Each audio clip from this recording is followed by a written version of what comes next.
আজকে আমি ক্লাস 7 এর lesson 7 Mowgli among the wolves এই লেসনের অ্যাক্টিভিটিগুলো নিয়ে আলোচনা করব এবং এর সমস্ত কোশ্চেন আনসার আমি করিয়ে দিব। এর আগের ভিডিওতে আমি ইউনিট 1 এবং unit 2 line by line reading এবং তার বেঙ্গলি মিনিং করিয়ে দিয়েছি। যারা ভিডিওগুলো দেখোনি তারা ডেসক্রিপশন বক্সে লিংক দেওয়া থাকবে, ওইখান থেকে দেখে নিও। তাছাড়া এই চ্যানেলের প্লেলিস্টে গিয়ে ক্লাস 7 সিলেক্ট করলে তোমরা ক্লাস 7 এর ভিডিওগুলো পেয়ে যাবে। অ্যাক্টিভিটির সমস্ত কোশ্চেন আনসার আমি করিয়ে দেব, তাই তোমরা ভিডিওটা শেষ পর্যন্ত দেখো এবং ভিডিওটি ভালো লাগলে অতি অবশ্যই একটা লাইক করে দিও এবং চ্যানেলটি সাবস্ক্রাইব করে নিও। তাহলে চলো আজকের ক্লাসটি শুরু করি। Activity 1, choose the correct answer from the given alternatives. Choose বেছে নাও, দ্য কারেক্ট অ্যান্সার সঠিক উত্তরটি বেছে নাও, from the given alternatives. Given মানে হচ্ছে দেওয়া, এখানে যে নিচে দেওয়া রয়েছে যে অল্টারনেটিভস মানে বিকল্পগুলি, দেওয়া বিকল্পগুলি থেকে সঠিক উত্তরটি বেছে নাও। এতে কি রয়েছে? Father wolf woke up at, বাবা নেকড়ে জেগে উঠতো, মানে ঘুম থেকে উঠতো কখন সেটা বলা হচ্ছে 6 o'clock, 7 o'clock, 8 o'clock। তাহলে 6টার সময় উঠতো, 7টার সময় উঠতো না 8টার সময় উঠতো। তাহলে সঠিক অ্যান্সারটি হবে 7 o'clock। গল্পটি শুরু হওয়ার একদম প্রথমেই লেখা রয়েছিল সিওনি হিলের কথাটা যেখানে রয়েছে, ওটা উষ্ণ সন্ধ্যা ওয়ার্ম ইভিনিং এর 7 o'clock ছিল, সেখানেই রয়েছে। বিতে কি রয়েছে? Tabaqui was the name of a, Tabaqui নামটা কার? একটা জ্যাকেল শিয়ালের, একটা উলফ নেকড়ের, না টাইগার বাঘের? জ্যাকেল হবে, শিয়ালের নাম। সিতে কি রয়েছে? On that night the tiger had hunted a, on that night ওই রাত্রিতে, দ্য টাইগার হ্যাড হান্টেড বাঘটি শিকার করেছিল কাকে? আ ম্যান, বুলক, না বাঘ? তাহলে ওই রাত্রিতে বাঘটি কাকে শিকার করতে এসেছিল? একটা মানুষকে শিকার করতে এসেছিল। Activity 2, identify which of the following statements are true and which are false. Identify মানে চিহ্নিত করো, which of the following statements নিচের বিবৃতিগুলির মধ্যে কোনটি আর ট্রু হয় সত্য, অ্যান্ড হুইচ আর ফলস এবং কোনটি হয় মিথ্যে। তাহলে নিচে কয়েকটি স্টেটমেন্ট দেওয়া রয়েছে, ওইগুলোর মধ্যে কোন স্টেটমেন্টটি ট্রু এবং কোনটি ফলস এটা চিহ্নিত করতে হবে। Give a supporting statement for each of your answers. তোমার প্রত্যেকটি উত্তরের সপক্ষে একটি করে সেন্টেন্স লিখতে বলেছে, স্টেটমেন্ট দিতে বলেছে। তার মানে যদি ট্রু হয় মানে সত্যি যদি হয়, তার সত্যি হলো কেন তার একটা কজ দিতে হবে, একটা স্টেটমেন্ট দিতে হবে, এবং ফলস হলে তার একটা স্টেটমেন্ট দিতে হবে। ফার্স্টে কি রয়েছে? এতে father wolf woke up early in the morning. Father wolf woke up, বাবা নেকড়ে জেগেছিল, আর্লি ইন দ্য মর্নিং সকালে তাড়াতাড়ি। তাহলে বাবা নেকড়ে সকালবেলায় খুব তাড়াতাড়ি ঘুম থেকে উঠেছিল। নয়, এটা মিথ্যে হবে, ফলস হবে, কারণ প্রথমেই রয়েছে ওটা ওয়ার্ম ইভিনিং ছিল যখন সে উঠেছিল, আফটার ডেজ রেস্ট। আমি সাপোর্টিং স্টেটমেন্টগুলো পরে দেখিয়ে দিচ্ছি খাতাতে, আগে এগুলো আমি পড়িয়ে নিই। বিতে কি রয়েছে? Indian wolves do not like jackals for their mischievous nature. ভারতীয় নেকড়েরা ডু নট লাইক পছন্দ করতো না, ফর দেয়ার মিসচিভিয়াস নেচার তাদের দুষ্টুমি ব্যবহারের জন্য, শেয়ালদের দুষ্টুমিপূর্ণ ব্যবহারগুলোর জন্য বা বদমাইশিপূর্ণ প্রকৃতির জন্য, স্বভাবের জন্য ভারতীয় নেকড়েরা তাদেরকে পছন্দ করতো না। ট্রু হবে, এটা ট্রু হবে। সিতে কি রয়েছে? Tabaqui did not find any food at the wolf's den. Tabaqui did not find খুঁজে পেয়েছিল না, এনি ফুড কোনো খাবারই খুঁজে পেয়েছিল না, অ্যাট দ্য উলফস ডেন মানে নেকড়েদের যে গুহা ছিল, নেকড়েদের গুহাতে সে কোনো খাবারই খুঁজে পেয়েছিল না। এটা ফলস হবে, কারণ সে যে যখন সে গুহার পিছনের দিকে চলে গেল তখন সে দেখতে পেল একটা হরিণের হাড়ের টুকরো রয়েছে এবং তাতে অল্প একটু মাংস লেগেছিল, তাই এটা ফলস হবে। ডিতে কি হবে? The wolf family was not at all pleased two here the compliments. নেকড়ের পরিবার ওয়াজ নট অ্যাট অল প্লিজড আদৌ সন্তুষ্ট ছিল না, টু হিয়ার দ্য কমপ্লিমেন্টস ওই প্রশংসাটা শুনে নেকড়েদের পরিবার আদৌ সন্তুষ্ট হয়েছিল না। ট্রু, যখন তার বাচ্চাদের নিয়ে প্রশংসা করছিল, খুব সুন্দর বড় বড় চোখ, বাচ্চাগুলো কত ছোট, তখন যখন প্রশংসা করছিল তাবাকুই, তখন বাবা নেকড়ে এবং মা নেকড়ে একটু অস্বস্তিতে পড়ে গেছিল, আনকমফোর্টেবল ফিল করেছিল, তাই এটা পছন্দ করেছিল না, তো ট্রু হবে এটা। ইতে কি রয়েছে, Shere Khan lived in the forest area 20 miles away from the wolves. Shere Khan বসবাস করতো বা শের খান থাকতো ইন দ্য ফরেস্ট এরিয়া, জঙ্গলের একটা এলাকায় থাকতো, যেটা কোথায় ছিল না, 20 miles away from the wolves. নেকড়েরা যে জায়গা থাকতো সেই জায়গা থেকে 20 মাইল দূরে জঙ্গলের মধ্যে শের খান থাকতো। এটা ট্রু হবে, নেকড়েদের কাছ থেকে সে দূরেই থাকতো, যেটা ওয়েঙ্গুঙ্গা রিভারের কাছে, তাই এটা হবে ট্রু। এবারে দেখে নাও সাপোর্টিং স্টেটমেন্টগুলো আমি কি লিখেছি। এতে কি রয়েছে, father wolf woke up early in the morning, এটা হবে ফলস। এবং এই সাপোর্টিং স্টেটমেন্টটা কি হবে, it was 7 o'clock of a very warm evening in the Seoni hills. Seoni হিলের এটা ছিল খুব উষ্ণ সন্ধ্যার 7টা। Father wolf woke up from his day's rest, বাবা নেকড়ে তার সারাদিনের বিশ্রামের থেকে ঘুম থেকে উঠে পড়েছিল, সারাদিনের বিশ্রাম থেকে জেগেছিল। নেক্সট দেখো বিতে কি রয়েছে, Indian wolves do not like jackals for their mischievous nature. ভারতীয় নেকড়েরা শিয়ালদের পছন্দ করতো না তাদের ওই বদমাইশি স্বভাবের জন্য, তাহলে এটা ট্রু হবে। এবং তার সাপোর্টিং স্টেটমেন্টে কি হবে, দ্য উলফস অফ ইন্ডিয়া, ভারতের নেকড়েরা ডেসপাইজ তাবাকুই, তাবাকুইকে পছন্দ করতো না, বিকজ কারণ he runs about making mischief, সে এদিক ওদিক ঘোরাফেরা করতো বা ছোটাছুটি করতো বিভিন্ন রকমের দুষ্টুমি করতে করতে। শীতে কি রয়েছে, Tabaqui did not find any food at the wolf's den, Tabaqui নেকড়ের গুহাতে কোন রকমের খাবার খুঁজে পেয়েছিল না, এটা হবে ফলস। সাপোর্টিং স্টেটমেন্টে কি হবে, he scuttle to the back of the cave, সে গুহার পেছনের দিকে খুব দ্রুত পায়ে, কিন্তু ছোট ছোট দ্রুত পায়ে সে দৌড়ে গেছিল, হোয়ার যেখানে হি ফাউন্ড, সে দেখতে পেয়েছিল, দ্য বোন অফ এ বাঘ, একটা হরিণের হাড় দেখতে পেয়েছিল, with some meat on it, যাতে একটুখানি মাংস লেগেছিল, এটা হলো সাপোর্টিং স্টেটমেন্ট। ডি সাপোর্টিং স্টেটমেন্টটা দেখো, the wolf family was not at all pleased to hear the compliments, নেকড়ের পরিবার আদৌ সন্তুষ্ট ছিল না, টু হেয়ার শুনে, দ্য কমপ্লিমেন্টস ওই প্রশংসা শুনে নেকড়ের পরিবার আদৌ সন্তুষ্ট ছিল না, ট্রু হবে। এবং সাপোর্টিং স্টেটমেন্টে কি হবে, it pleased him to see mother and father wolf look uncomfortable, it pleased him এটা তাকে সন্তুষ্ট করছিল বা আনন্দ দিচ্ছিল, টু সি দেখে, mother and father wolf look uncomfortable, বাবা এবং মা নেকড়েকে অস্বস্তিতে দেখে সে খুব আনন্দ উপভোগ করছিল। এই ইটটাকে এই ছিল তাবাকুই। ইটে কি রয়েছে, Shere Khan lived in the forest area 20 miles away from the wolves, Shere Khan জঙ্গলের একটা এলাকায় থাকতো যেটা নেকড়েদের থাকার জায়গা থেকে 20 মাইল দূরে ছিল, তাহলে এটা ট্রু হবে। এবং সাপোর্টিং স্টেটমেন্টে কি আসছে, Shere Khan was the tiger who lived near the Waingunga river 20 miles away, Shere Khan ছিল ওই বাঘটি যে 20 মাইল দূরে ওয়েঙ্গুঙ্গা নদীর তীরে থাকতো, বোঝা গেছে। নেক্সট দেখো activity 3, answer the following questions by referring to the text. Answer উত্তর দাও ফলোইং কোয়েশ্চেন্স, নিচের প্রশ্নগুলোর উত্তর দাও by referring to the text, যেটা টেক্সট অনুযায়ী যে প্রশ্নগুলো রেফার করা হয়েছে সেই অনুযায়ী প্রশ্নগুলোর উত্তর দাও। এতে কি রয়েছে, how did father Wolf come out of sleepiness, কিভাবে বাবা নেকড়ে তার ঘুম ঘুম ভাব থেকে বেরিয়ে আসছিল, কিভাবে বা বেরোতে কিভাবে, ওই স্ক্র্যাচ করতো, নিজেকে স্ক্র্যাচ করতো, তারপরে ইয়ন হাই তুলতো, আর কি করতো, এই পজ দুটোকে একবারে তার পায়ের ডোগা পর্যন্ত সে স্ট্রেচ আউট করতো যাতে তার এই ঘুম ভাবটা বেরিয়ে যায়।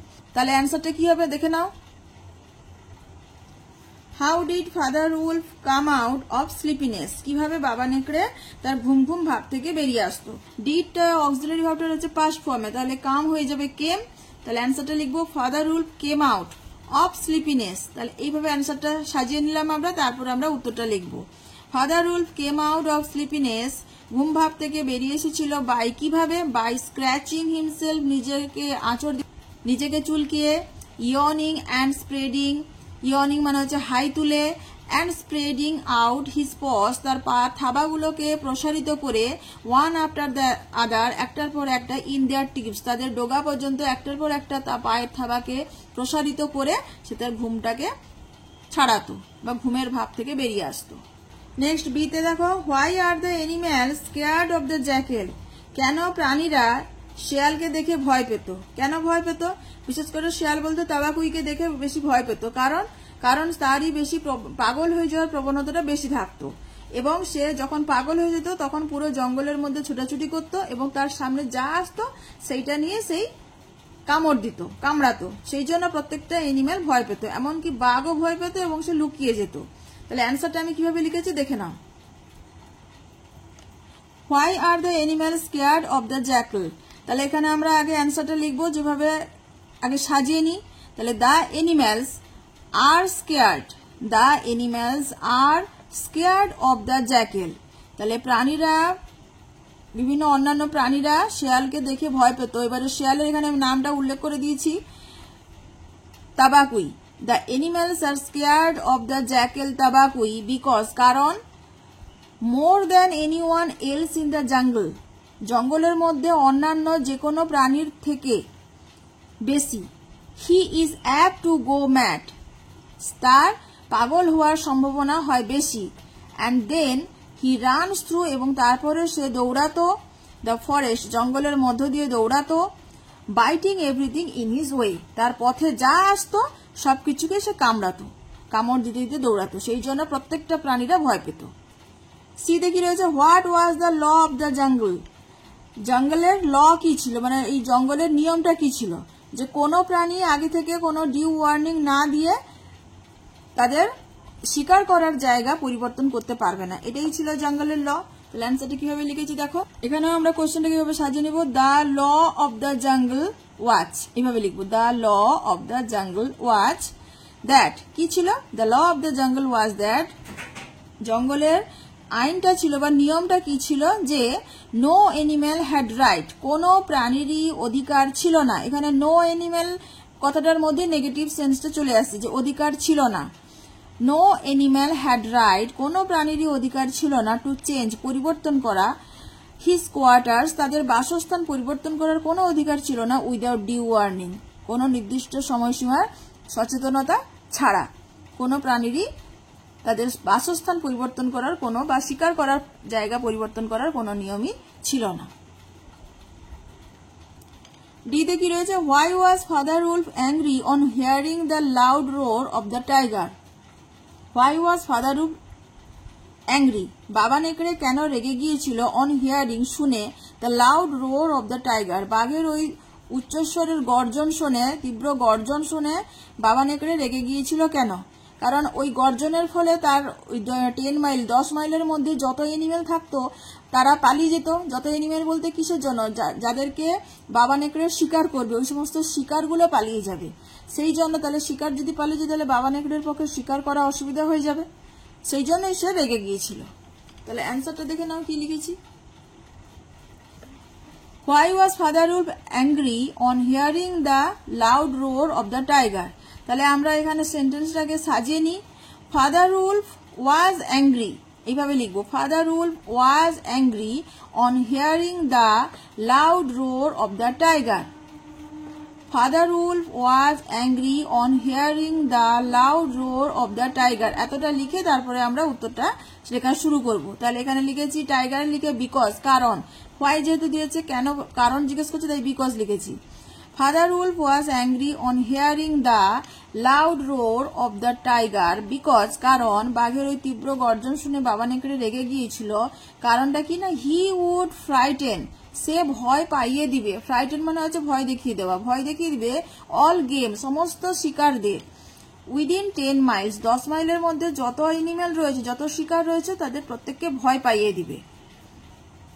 ফর দিস, এই জন্য, it would be very difficult to hunt, এটা খুবই কঠিন হয়ে দাঁড়াবে, টু হান্ট, শিকার করা, ফর দ্য ফাদার উলফ, বাবা নেকড়ের কাছে বা বাবা নেকড়ের পক্ষে শিকার করা খুবই কঠিন হয়ে পড়বে, সেই জন্যই সে রেগে গেছিল। এরপরে দেখো activity 4, which are the 2 animals that supported the wolf family to rear up Mowgli?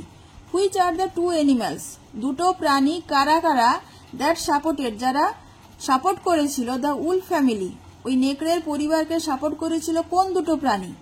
Two rear up Mowgli, মোগলিকে বড় করে, রেয়ার আপ মানে হচ্ছে বড় করে তোলা, তাহলে মোগলিকে বড় করে তোলার জন্য নেকড়ের পরিবারকে কোন দুটো প্রাণী সাপোর্ট করেছিল? চুজ দ্য কারেক্ট অপশন, সঠিক উত্তরটি বেছে নাও। তাহলে এখানে অপশন, তিনটে অপশন দেওয়া রয়েছে, দুটো এনিমেলের নাম বলেছে। ফার্স্টে রয়েছে কি শের খান অ্যান্ড তাবাকুই, বিতে রয়েছে বালু অ্যান্ড বাগিরা, সিতে রয়েছে তাবাকুই অ্যান্ড আকেলা। তাহলে অবশ্যই বালু অ্যান্ড বাগিরা এর দুজনই করেছিল, কারণ তাবাকুই এবং আকেলা তো নয়, আকেলা করেছিল কিন্তু তাবাকুই নয়। তাই এখানে হবে কোন দুটো এনিমেলের কথা বলা হয়েছে? বালু অ্যান্ড বাগিরা। এরপরে দেখো activity 5, complete the following chart with information from the text. Complete, সম্পূর্ণ করো, দ্য ফলোইং চার্ট, নিচের তালিকাটি সম্পূর্ণ করো, with information from the text, text থেকে তথ্য নিয়ে নিচের তালিকাটি পূরণ করো। একটা রয়েছে কি, একটা কলামে রয়েছে কজ, কজ মানে হচ্ছে কারণ, আর ইফেক্ট মানে হচ্ছে ফল। মানে এখানে কজ দেওয়া রয়েছে, এই কারণের ফলটা কি হয়েছিল সেটা লিখতে হবে, বা ইফেক্টের ঘরে ফলটা দেওয়া রয়েছে, এটা কোন কারণে হয়েছিল সেটা লিখতে হবে। ফার্স্টে কি রয়েছে, the tiger jumped into the camp fire, বাঘটি ওই ক্যাম্প ফায়ার মানে হচ্ছে যেখানে তাঁবু পাতিয়ে আগুন জ্বালানো হয়, সেই ক্যাম্প ফায়ারের কথা বলেছে, যে বাঘটি তাঁবুর আগুনের উপর দিয়ে লাফ দিয়েছিল, তার ফলটা কি হয়েছিল? সে তার পা পুড়িয়ে ফেলেছিল। তাহলে অ্যান্সারটা দেখো, he had burned his feet, সে তার পা পুড়িয়ে ফেলেছিল। নেক্সট দেখো, moonlight was blocked at the mouth of the cave, চাঁদের আলো আটকে গেছিল at the mouth of the cave, গুহার মুখে চাঁদের আলো পড়া বন্ধ হয়ে গেছিল বা আটকে গেছিল। কেন? কারণ শের খানের মাথা এবং কাঁধটা সে জোর করে তার গুহার মুখের কাছে এন্ট্রান্সে প্রবেশ করিয়ে দিয়েছিল, সেই জন্য চাঁদের আলো আর ভেতরে পড়ছিল না। এটাই হবে অ্যান্সার। দেখো, Shere Khan's great square head and shoulders were thrust into the entrance, Shere খানের বড় চৌকো মাথা এবং কাঁধ ওয়ার থ্রাস্ট জোর করে ঢোকানো হয়েছিল ইনটু দ্য এন্ট্রান্স, গুহার প্রবেশদ্বারের মুখে। নেক্সট কি রয়েছে, Mother Wolf would fight to the death, মা নেকড়ে মৃত্যু পর্যন্ত লড়াই করত। তাহলে মা নেকড়ে যদি মৃত্যু পর্যন্ত লড়াই করতো, তার ফলটা কি হয়েছিল? সেই জন্য শের খান ব্যাক আউট করেছিল কেভ থেকে, গুহার মুখ থেকে সে পিছিয়ে গেছিল। তাহলে অ্যান্সারটা দেখো, Shere Khan backed out of the cave mouth growling, Shere Khan গুহার মুখ থেকে পিছিয়ে এসেছিল, গ্রাউলিং মানে গর্জন করতে করতে পিছিয়ে এসেছিল। Activity 6, complete the following sentences, নিচের বাক্যগুলো সম্পূর্ণ করো। এতে কি রয়েছে, ফাদার উলফ হার্ড শের খান, বাবা নেকড়ে শুনছিল শের খানকে কিরকম শুনেছিল? ওই যে মাটারিং অ্যান্ড মাম্বলিং করছিল savagely. Father wolf heard Shere Khan muttering and mumbling savagely, Shere খানকে বিড়বিড় করতে এবং অস্পষ্টভাবে বলতে শুনছিল বন্যভাবে, এটাই সে শুনেছিল। বিতে কি রয়েছে, Shere Khan was unable to face the challenge of mother wolf because, Shere Khan was unable, Shere Khan অক্ষম ছিল, টু ফেস মুখোমুখি হতে অক্ষম ছিল, the challenge of mother wolf, মা নেকড়ে যে চ্যালেঞ্জটা দিয়েছিল তার মুখোমুখি হতে সে অক্ষম ছিল। কারণটা কি? কারণ শের খান ভালো মতনই জানতো যে মাদার উলফ মা নেকড়ে যে জায়গাতে দাঁড়িয়েছে সেই জায়গার সমস্ত সুযোগ সুবিধাটা মা নেকড়ের পক্ষে রয়েছে, সেই জন্যই। তাহলে অ্যান্সারটা দেখো কি লিখবে, বির answer, Sher Khan was unable to face the challenge of mother wolf because she had all the advantage of the ground, তার ছিল ওই জায়গার সমস্ত সুযোগ সুবিধাটা তারই ছিল, তার বলতে কার, ওই মা নেকড়ের ছিল। And would fight to death, এবং সে তার মৃত্যু পর্যন্ত সে লড়াই করত, সেই জন্যই সে তার এই চ্যালেঞ্জের মুখোমুখি হতে অক্ষম ছিল। সিতে কি রয়েছে, the voice of Bagheera was, বাগিরার সাউন্ড গলার স্বরটা কেমন ছিল? ওয়াইল্ড হানির মতো, যেটা গাছ থেকে যে মধুটা পড়ছে ড্রিপিং করছে তারই মতো আওয়াজটা ছিল। তাহলে দেখে নাও, the voice of Bagheera was as soft as wild honey dripping from a tree, তাহলে দ্য ভয়েস অফ বাগিরা, বাগিরার গলার স্বর ছিল অ্যাজ সফট, মোলায়েম ছিল, মৃদু ছিল, অ্যাজ কার মতো, ওয়াইল্ড হানি বন্য মধু, ড্রিপিং ফ্রম এ ট্রি একটা গাছ থেকে বন্য মধু পড়ার সময় যে আওয়াজটা হয় যতটা মৃদু থাকে সেই রকম মৃদু আওয়াজ ছিল বাগিরার গলার। ডিতে কি রয়েছে, when the man cub will grow up, যখন মানুষের শাবকটি বড় হয়ে উঠবে তখন কি হবে? তখন সে একটা ভালো স্পোর্ট হয়ে উঠতে পারে ভবিষ্যতে, সেটাই রয়েছে। তাহলে অ্যান্সারটা দেখো, when the man cub will grow up he may make better sport for the pack of the wolves. He may make, সে তৈরি করতে পারে, বেটার স্পোর্ট, খুব ভালো একটা শিকারী হয়ে উঠতে পারে, for the pack of the Wolves, ওই নেকড়েদের দলের জন্য খুব ভালো একটা শিকারী হয়ে উঠতে পারে, মানে সে অন্য জন্তুদেরকে শিকার করতে পারবে। স্পোর্ট মানে হচ্ছে শিকারী হয়ে উঠবে। এরপরে দেখো activity 7, answer the following questions by referring to the text. নিচের প্রশ্নগুলোর উত্তর দাও, পাঠ্যাংশ অনুযায়ী নিচের প্রশ্নগুলোর উত্তর দাও। এতে কি রয়েছে, what was the most wonderful thing in the world, কি ছিল the most wonderful thing in the world, পৃথিবীর সব থেকে চমৎকার জিনিস কি ছিল। জঙ্গলের মধ্যে একটা ঝোপের পেছন থেকে যদি একটা ছোট বাচ্চা, মানুষের বাচ্চা বেরিয়ে আসে, তাহলে সেটাই হবে সব থেকে সুন্দরতম জিনিস। অ্যান্সারটা দেখে নাও। Appearing of a man's cub from the bushes in the jungle, appearing of a man's cub, মানুষের বাচ্চার আবির্ভাব কোথা থেকে, ফ্রম দ্য বুশেস, ঝোপের মধ্য থেকে, ইন দ্য জঙ্গল, জঙ্গলের ভেতরে ঝোপের থেকে একটা মানুষের বাচ্চার আবির্ভাব, ওয়াজ ছিল the most wonderful thing in the world, সেটাই ছিল সব থেকে পৃথিবীর আশ্চর্যতম জিনিস। বোঝা গেছে? বিতে কি রয়েছে, describe the brown baby as he came to the wolf's den. Brown baby মানে বাদামি রঙের ওই যে শিশুটি ছিল, মানে ওই ম্যানস কাপের কথা বলা হচ্ছে, তাকে বর্ণনা করতে বলা হয়েছে as he came to the wolf's den, যখন সে ওই নেকড়ের গুহাতে এসেছিল তখন ব্রাউন বেবি কেমন ছিল সেটাকে ডেসক্রাইব করতে হবে। দেখে নাও। The brown baby who could just walk, মানে বাদামি রঙের শিশুটি যে সবেমাত্র হাঁটতে পারত বা হাঁটতে শিখেছিল, কি করছিল, স্টুড হোল্ডিং অন, দাঁড়িয়েছিল, হোল্ডিং অন ধরে রেখে, বাই এ লো ব্রাঞ্চ, একটা নিচু গাছের ডালকে ধরে রেখে দাঁড়িয়েছিল। Looked up into father wolf's face, সে কি করছিল, বাবা নেকড়ের মুখের দিকে তাকিয়ে দেখছিল। অ্যান্ড লাফড, এবং হাসছিল। শীতে কি রয়েছে, where were the parents of the man cub, where কোথায় ছিল, the parents of the man cub, ওই মানুষের বাচ্চাটার বাবা মা কোথায় ছিল, তারা পালিয়ে গেছিল, মানুষের বাচ্চাটিকে ছেড়ে দিয়ে বাঘ যেহেতু শের খান তাড়া করছিল তাই সে পালিয়ে গেছিল তারা। দ্য পেরেন্টস অফ দ্য, এখানে অ্যান্সারটা এইভাবে শুরু হবে, the parents of the man cup, এইভাবে শুরু হলো, had run of, the parents of the man cup, বা মানব শিশুটির বাবা মা হ্যাড রান অফ, পালিয়ে গেছিল। ডিতে কি রয়েছে, why did Shere Khan come to the den of the wolves, Shere Khan নেকড়েদের গুহাতে এসেছিল কেন, ওই শিশুটির খোঁজে, মানব শিশুটির খোঁজেই সে এসেছিল। শের খান, কাম রয়েছে, কামের পাস্ট ফর্ম বসে যাবে কেম, যেহেতু এখানে ডিড পাস্ট ফর্মে রয়েছে, অক্সিলারি ভার্বটার পাস্ট ফর্মে যেহেতু রয়েছে তাই কামের পাস্ট ফর্ম বসবে, তাহলে Shere Khan came to the den of the wolves, কি লিখবো, Shere Khan came to the den of the wolves, নেকড়েদের গুহাতে শের খান এসেছিল কিসের জন্য, লুকিং ফর দ্য, এখানে দুবার হয়ে গেছে sorry, looking for the man's cub, মানুষের শাবকের বা মানুষের বাচ্চাটির খোঁজে, লুকিং ফর মানে হচ্ছে খোঁজ করতে, খোঁজে এসেছিল। হু হ্যাড গান দ্যাট ওয়ে, যে ওই পথ দিয়ে গিয়েছিল তারই খোঁজে সে এসেছিল। ঈদ দাগে দেখো, হু ওয়াজ আকেলা, আকেলা কে ছিল, গিভ আ ডেসক্রিপশন অফ আকেলা, এবারে আকেলার একটা বর্ণনা দিতে বলছে। তাহলে আকেলা কে ছিল, আকেলা ছিল তাদের ওই নেকড়েদের দলের লিডার ছিল।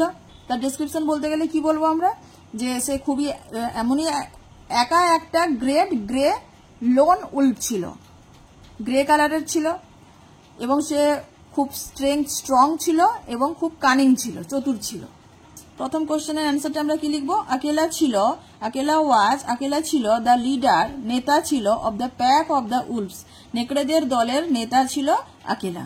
আর give a description of Akela, আকেলার বর্ণনা দিতে কি বলবো, he was the great grey wolf, সে ছিল একটা বড় বা মহান ধূসর রঙের নেকড়ে, হু লেড, যে পরিচালনা করত, অল দ্য প্যাক, সমগ্র দলটাকে, বাই স্ট্রেংথ অ্যান্ড কানিং, শক্তি এবং চতুরতার সঙ্গে। অ্যাক্টিভিটি 7 এর লাস্ট কোশ্চেন দেখো, এফ এর দাগে, হোয়াই ডু ইউ থিঙ্ক, কেন তোমার মনে হয়, Akela wanted the man cub to be in the wolf family, তোমাদের কেন মনে হয় যে আকেলা চেয়েছিল মানুষের শাবকটিকে, মানুষের বাচ্চাটিকে চেয়েছিল তাদের নেকড়েদের পরিবারের একজন সদস্য হতে হোক এটা আকিলা চেয়েছিল কেন? তোমাদের কি মনে হয়? কারণ সে জানতো ভালো মতন যে মানুষ হচ্ছে খুবই একটা ওয়াইজ প্রাণী, মানে মানুষ এবং মানুষের বাচ্চা খুবই বুদ্ধিমান, এবং সে ভবিষ্যতে এই মানুষের বাচ্চাটি যে সেই বুদ্ধির জন্য যে সে একটা খুব ভালো লিডার হতে পারে সেই জন্য সেটা সে ভালো মতন বুঝতে পেরেছিল, জানতো। তাই সে চেয়েছিল যে সে উলফ ফ্যামিলিতে মানুষের শাবকটি থাকুক। কি হবে অ্যান্সারটা? Men and their cubs are very wise, মানুষেরা এবং তাদের বাচ্চারা খুব জ্ঞানী।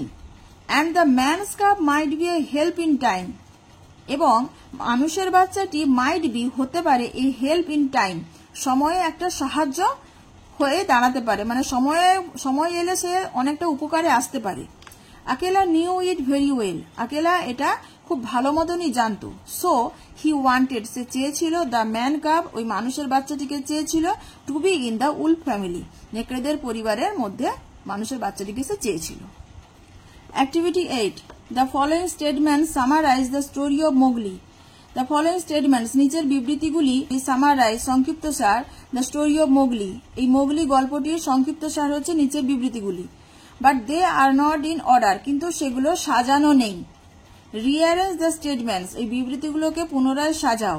Put the numbers in the given brackets, সংখ্যা বসাও, নিচে ওই বন্ধনীগুলোর মধ্যে নাম্বার বসিয়ে সেগুলোকে সাজাতে বলা হচ্ছে। তাহলে এটা হচ্ছে ওই পুরো স্টোরিটা যে পড়া হলো তার একটা সামারাইজ, এটা সংক্ষিপ্তসার, এখানে সারাংশ এখানে এটা দেওয়া রয়েছে, কিন্তু এগুলো সাজানো নেই, সেটা বলা হচ্ছে যে নাম্বার বসিয়ে সেটাকে সাজাতে হবে। এতে কি রয়েছে? Mowgli was included in the wolf family, মোগলিকে নেকড়েদের পরিবারে সংযোগ করা হয়েছিল, বা নেকড়েদের পরিবারে সে সংযুক্ত হয়েছিল। বিতে রয়েছে কি? ফাদার উলফ ওয়াজ সারপ্রাইজড, বাবা নেকড়ে বিস্মিত হয়েছিল, টু ফাইন্ড, দেখে, a little boy in front of their den, একটা ছোট বাচ্চাকে তাদের গুহার সামনে দেখে বাবা নেকড়ে বিস্মিত হয়েছিল। সিতে কি রয়েছে? বাগিরা অলসো সাপোর্টেড, বাগিরাও সাপোর্ট করেছিল, সমর্থন করেছিল, the demand of the father Wolf, বাবা নেকড়ের যে দাবিটা করেছিল, যে কথাগুলো বলছিল তাকে বাগিরাও সাপোর্ট করেছিল, সমর্থন করেছিল। ডিতে রয়েছে Shere Khan came to the den to hunt the boy, Shere Khan ওই গুহাতে এসেছিল বালকটিকে শিকার করতে। ই বালু গেভ হিজ সাপোর্ট, বালু তার সমর্থন দিয়েছিল, টু দ্য উলফ ফ্যামিলি, নেকড়েদের পরিবারে বালু তার সমর্থন দিয়েছিল। এফে কি রয়েছে? Father wolf and mother wolf refuse to part with the boy, বাবা নেকড়ে এবং মা নেকড়ে প্রত্যাখ্যান করেছিল, to part with the boy, বালকটি থেকে আলাদা হওয়ার থেকে প্রত্যাখ্যান করেছিল, মানে না বলে দিয়েছিল বালকটিকে তারা ছাড়বে না। তাহলে অ্যান্সারটা কিভাবে সাজা? প্রথমে কোনটা হবে? বিট দাগেরটা হবে। Father wolf was surprise to find a little boy in front of their den, বাবা নেকড়ে বিস্মিত হয়েছিল একটা ছোট ছেলেকে তাদের গুহার সামনে দেখে। তাহলে এটা হবে নাম্বার 1। নাম্বার 2 হবে ডি দাগে, Shere Khan came to the den to hunt the boy, এটা হবে নাম্বার 2। তারপরে হবে F, father wolf and mother wolf refuse to part with the boy, এটা হবে number 3। Baloo gave his support to the wolf family, তাহলে বালকটি থেকে তারা আলাদা হবে না এটা না বলে দিয়েছিল। তারপরে কি বলে? বালু gave his support to the wolf family, এই নেকড়েদের পরিবারকে বালু সাপোর্ট করেছিল, এটা হবে নাম্বার 4। তারপরে Bagheera also supported the demand of the father wolf, এটা হবে নাম্বার 5। এবং নাম্বার 6 হবে কোনটা? এর দাগে একদম ফার্স্ট, এটা Mowgli was included in the wolf family, শেষে সবশেষে মোগলি নেকড়েদের পরিবারে এসেছিল, তাহলে এটা হবে নাম্বার 6। নাম্বারটা আরেকবার আমি সাজিয়ে বলে দিচ্ছি কেমন হবে। 6 1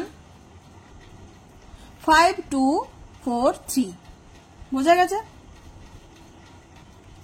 এবারে দেখো activity 9, read units 1 and 2, unit 1 এবং ইউনিট 2 পড়ো, অ্যান্ড আইডেন্টিফাই দ্য ওয়ার্ডস, এবং শব্দগুলোকে চিহ্নিত করো, ইউজড ইন দ্য টেক্সট, যেটা টেক্সটে ব্যবহার করা হয়েছে যে শব্দগুলো সেগুলো চিহ্নিত করো, হুজ মিনিংস, যার অর্থগুলো আর গিভেন বিলো, নিচে দেওয়া রয়েছে। তাহলে নিচে যে শব্দগুলো দেওয়া রয়েছে তারই অর্থগুলো টেক্সটে রয়েছে, সেটাকে চিনতে বলা হচ্ছে, আইডেন্টিফাই করতে বলা হচ্ছে। এতে কি রয়েছে? বেবি অফ উলভস, তার মানে এখানে বলেছে তোমাকে মিনিং লিখতে হবে, সমার্থক শব্দ লিখতে হবে, সিনোনিমস। এতে কি রয়েছে? বেবি অফ উলভস, নেকড়েদের বাচ্চা, তাহলে নেকড়েদের বাচ্চাকে কি বলে?